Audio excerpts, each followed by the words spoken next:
Hello दोस्तों, स्वागत है आपका हमारे YouTube channel all in one Sachin Sain में। तो आज हम करने वाले हैं प्रश्नावली 2.2 का प्रश्न नंबर 2। अगर आपने प्रश्न नंबर 1 नहीं देखा है तो उसकी लिंक डिस्क्रिप्शन में दे रखी है, उसे आप जा करके देख सकते हैं। तो आइए करते हैं प्रश्न नंबर 2 क्या दे रखा है। देखिए, एक द्विघात बहुपद ज्ञात कीजिए जिसके शून्यांकों का योग तथा गुणनफल क्रमशः दी गई संख्या है। देखिए, इस प्रश्न में हमें शून्यांकों का योग और गुणनफल दे रखा है और द्विघात बहुपद हमें इसमें ज्ञात करना है। तो देखिए, फर्स्ट क्वेश्चन हमें दे रखा है शून्यांकों का योग तो 1/4 है, शून्यांकों गुणनफल -1 है। इसमें हमें द्विघात बहुपद हमें ज्ञात करना है। तो देखिए सॉल्यूशन की ओर चलते हैं। सॉल्यूशन में देखिए इस प्रकार हमें दो शून्यांक दे रखे हैं। इसमें शून्यांकों का योग 1/4 है और शून्यांकों का गुणनफल -1 है। तो देखिए शून्यांकों का योग मान लिया हमने अल्फा और बीटा है, तो इसका 1/4 हमें दे रखा है और शून्यांकों का गुणनफल अल्फा बीटा है गुणन में, तो -1 हो गया। अब देखिए द्विघात बहुपद हमारा द्विघात समीकरण इस प्रकार होता है ax² + bx + c।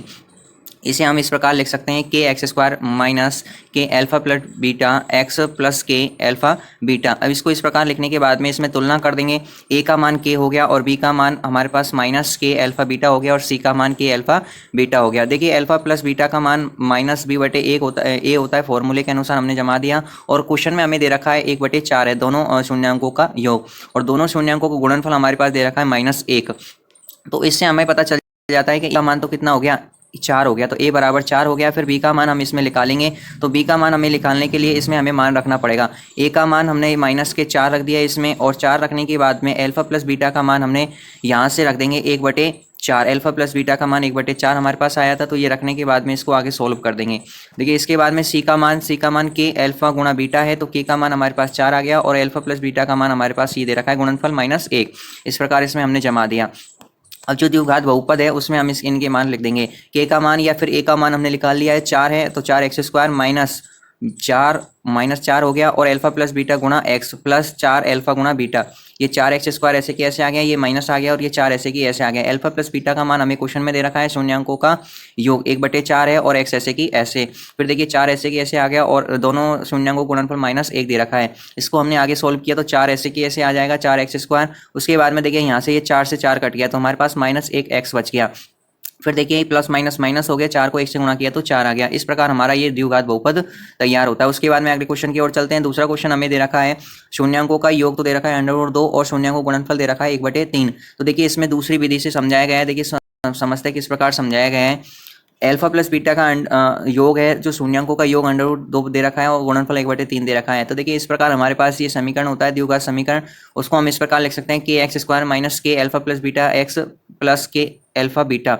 अब देखिए इसको हमने इस प्रकार हम लिख सकते हैं, कॉमन ले लिया दोनों में से k² minus alpha plus beta x plus alpha beta. उसके बाद में देखिए जो समीकरण है वो ऐसे की ऐसे आ जाएगा और इसके बटे में k ले जाएंगे। और जो समीकरण था हमारे पास ये हमने माना है x² ऐसे की ऐसे माइनस ऐसे की ऐसे आ जाएगा, और अल्फा प्लस बीटा का मान जो क्वेश्चन में हमें दे रखा है शून्यांकों का योग √2, तो हम यहाँ पे लिख देंगे, और x ऐसे की ऐसे, और शून्यांकों का गुणनफल हमें दे रखा है 1/3, तो ये हमने लिख दिया। उसके बाद में देखिए इसको आगे सॉल्व करते हैं तो पूरा ये ऐसे की ऐसे आ जाएगा, और इसमें एलसीएम ले लेंगे 3। उसके बाद में 1 का भाग 3 में दिया तो 3 आ जाएगा, और 3x² यहाँ पे आ जाएगा। उसके बाद में यहाँ पे भी कुछ नहीं है तो बटे में 1 है, 1 का हमने भाग 3 में दिया तो 3 को ऊपर वाली संख्या से गुणा कर देंगे, तो 3√2x आ जाएगा हमारे पास। और यहाँ पे 3 का भाग 3 में दिया 1 आ जाएगा, और 1 को 1 से गुणा किया तो 1 हमारे पास आ गया। अब देखिए इसमें तुलना कर देते हैं हम। तुलना करने पर k एक अचर पद है जिसकी तुलना हमने k बराबर 3 हो गई, तो k बराबर हमारे पास 3 आ गया। उसके बाद में देखिए जो ऊपर वाला समीकरण है वो इसके बराबर में आ जाएगा। तो उसके बाद में हमारे पास पूरा बहुपद आ जाता है, जो द्विघात बहुपद है 3x² माइनस 3√2x प्लस 1। इस प्रकार हमारे पास ये बहुपद आ जाता है। इसमें दो विधियां हैं, पहले क्वेश्चन में अलग विधि है और दूसरे क्वेश्चन में अलग विधि से समझाया गया है। जो भी आपको अच्छी लगे उस अनुसार आप कर सकते हैं।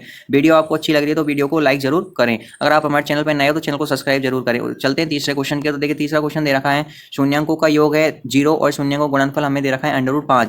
देखिए इस प्रकार ये हमें दे रखा है। उसके बाद में देखिए ax² plus bx plus c, ये द्विघात समीकरण है। उसमें ये जो क्वेश्चन नंबर 2 किया था उसके अनुसार करते हैं दूसरी विधि से।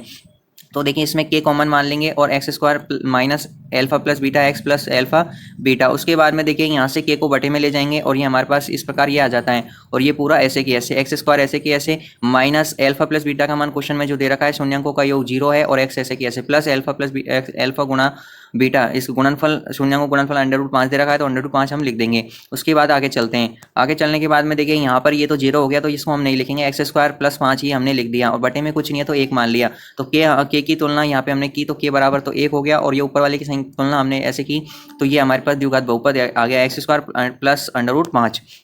उसके बाद में चलते हैं चौथे प्रश्न की ओर। तो देखिए चौथा प्रश्न में दे रखा है शून्यांकों का योग भी 1 दे रखा है और शून्यों का गुणनफल भी 1 दे रखा है, तो इस प्रकार हमने लिख दिया। उसके बाद में देखिए ax² + bx + c, तो ये हमारा द्विघात बहुपद होता है, इसमें k कॉमन ले लिया और इस प्रकार हमने इसको लिख दिया। तुलना करने पर ये यहाँ से बटे में k चला जाएगा और इसके बाद में देखिए x² यहाँ पे ऐसे कि ऐसे है, माइनस अल्फा प्लस बीटा का मान a दे रखा है और x हमने ऐसे कि ऐसे लिख दिया और अल्फा बीटा गुणनफल का मान 1 दे रखा है, जो क्वेश्चन में उसके अनुसार हमने कर दिया। उसके बाद में देखिए के की तुलना 1 से करेंगे तो के का मान 1 हो जाएगा और ऊपर वाले समीकरण का मान ये हो जाएगा। तो देखिए हमारे पास द्विघात बहुपद आ जाएगा x² - x + 1। देखिए इस प्रकार ये हमारे पास द्विघात बहुपद आ जाता है। उसके बाद में चलते हैं आगे क्वेश्चन की ओर। पांचवा क्वेश्चन हमें दे रखा है -1/4 और 1/4, ये तो शून्यांकों का योग है और ये शून्यांकों का गुणनफल है, इस प्रकार हम इसमें लिख देंगे। और जैसे क्वेश्चन नंबर 2 और 3 इस प्रकार किए हैं, 3, 4, तो उसी विधि से हम इसको करते हैं। देखिए आगे किया हमने ax² + bx + c द्विघात समीकरण है और उसके बाद में इसको हमने इस प्रकार लिख दिया कि x² minus alpha plus beta गुणा प्लस अल्फा बीटा। उसके बाद में के बटे में चला जाएगा, इसको हमने इस प्रकार लिख दिया। x² हमारे पास ऐसे कैसे आ गया, माइनस ऐसे कैसे आ गया और अल्फा प्लस बीटा ये क्या है, शून्यांकों का योग है। शून्यांकों का योग -1/4 हमें जो क्वेश्चन में दे रखा है वो लिख देंगे और गुणा में x आ जाएगा और जो शून्यांकों का गुणनफल हमें क्वेश्चन में दे रखा है 1/4 तो वो लिख देंगे। उसके बाद में देखिए इसका तुलना करी हमने तो k का मान 4 हो गया और ऊपर वाले समीकरण से तुलना कर दी तो हमारे पास ये द्विघात समीकरण आ जाएगा। तो देखिए ये हमारे पास 4x² + 4x + 1 ये द्विघात समीकरण हमारे पास आ जाता है। उसके बाद में देखिए आगे क्वेश्चन की ओर चलते हैं। छठा क्वेश्चन हमें दे रखा है इसमें 4,1, तो देखिए ये 4 तो हमारा शून्यांकों का योग है और 1 शून्यांकों का गुणनफल है, इस प्रकार हम इसको लिख देंगे।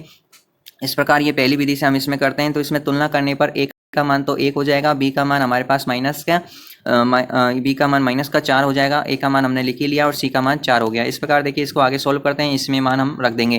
जो द्विघात समीकरण होता है ax² + bx + c, इसमें हमने मान रखा a का मान तो हमारे पास 1 है और b का मान हमने -4 यहाँ से निकाल लिया है और c का मान यहाँ से 4 निकाल लिया। अब देखिए यहाँ पे हमने मान रख दिया है। मान रखने के बाद में देखिए इसको आगे कर दिया x² - 4x + 4, तो हमारे पास ये द्विघात समीकरण हमारे पास आ गया। इस प्रकार हमारी ये पूरी प्रश्नावली कंप्लीट होती है। नई सिलेबस के अनुसार प्रश्नावली 2.1 और 2.2 ही इस प्रश्नावली में बहुपद वाली में आपको करनी है।